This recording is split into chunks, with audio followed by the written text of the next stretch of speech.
Miksi K-pop? Mikä innosti sinut K-popiin? No siis mä näin ekana semmosen Roblox-editin. Sit siinä tuli Stray Kidsin Maniacs. Sitten mä etin sen biisin ja yhtäkkiä mulla on Stray Kidsia tänne huone ja kaikki. Mitä K-popissa on parasta?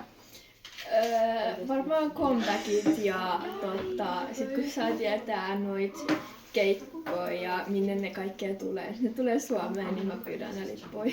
Mahtavaa. Eilen on lempibiisi K-popissa.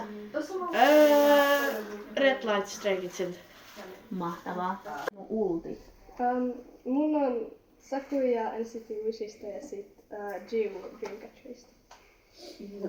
Sitten mulla on Singin Stray Kidsistä ja Minje Big Clipistä. Mulla on Bang Jam Stray Kidsista.